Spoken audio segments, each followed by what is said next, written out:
कोणाकडनं तरी शब्द उधार घेतो आणि म्हणतो जरा लाव रे तो व्हिडिओ, लाव बरं जरा. हे उद्धव वगैरे जे आहेत ना, यांच्या या नीच राजकारणाचाच मला कंटाळा आला होता आणि म्हणून मी बाहेर पडलो. आणि मग जर का उद्धवला कंटाळून तू शिवसेना सोडली असशील तर उद्धवच्या फोनची वाट का बघतोस? आणि ज्यांनी बाळासाहेब असताना त्यांच्या पाठीत खंजीर खुपसला, बाळासाहेबांचं ज्यांनी ऐकलं नाही तो माझं ऐकेल असं तुम्हाला वाटतं? तिथून बाहेर पडताना माझ्या बरोबर मी गाडी चालवतोय, माझ्या बरोबर उद्धव बाजूला बसलाय. तिथून हॉस्पिटल मधनं मातोश्रीला मी घेऊन आलो. हॉस्पिटल मधनं मातोश्रीला येईपर्यंत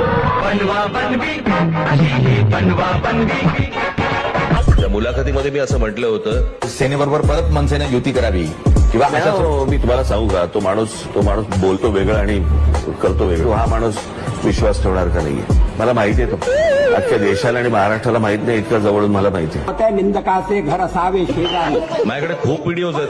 व्हिडिओ मराठीच्या मुद्द्यावरती असेल किंवा हिंदुत्वाच्या मुद्द्यावरती असेल, त्या उद्धव ठाकरेंच्या अंगावरती एक तरी केस आहे का? फक्त पैशासाठी, स्वार्थासाठी सगळ्या गोष्टी, कधी हा कधी तो कधी तो, पण बस मला सत्तेत बसवा.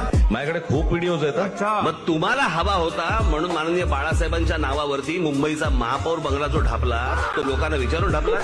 माझ्याकडे खूप व्हिडिओज आहेत. खोके खोके ओरडत आहेत, त्यांच्याकडे कंटेनर्स आहेत. कोविड पण नाही सोडला त्यांनी.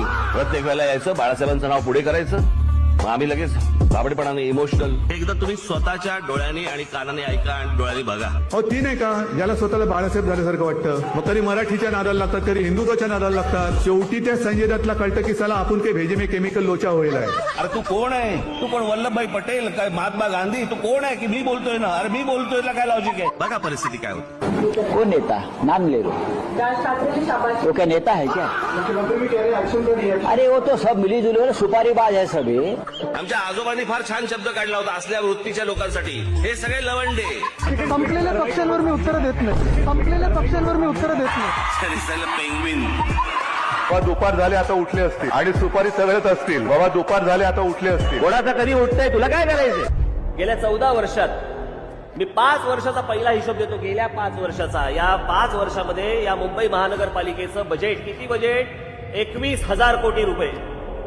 21,000 कोटी रुपयाचं बजेट या मुंबई महानगरपालिकेचं. त्यातले 60% पैसे हे आस्थापनेवरती जातात, तिथल्या पगारावरती जातात, इतर गोष्टीवरती जातात. राहतात किती? 40%. आता 40%मध्ये जर समजा पकडलं तर 21,000 कोटी मधले जर 40% पकडले, साधारणपणे 8,000 कोटी रुपये दरवर्षी हातामध्ये राहतात. म्हणजे 5 वर्षामध्ये कमीत कमी 40,000 कोटी रुपये हातामध्ये होते. या मुंबई शहरावरती खर्च करायला गेले कुठे? गेले कुठे? गेले. त्यामुळे आता मला सांगा, आपण उत्तर देण्याची गरज आहे.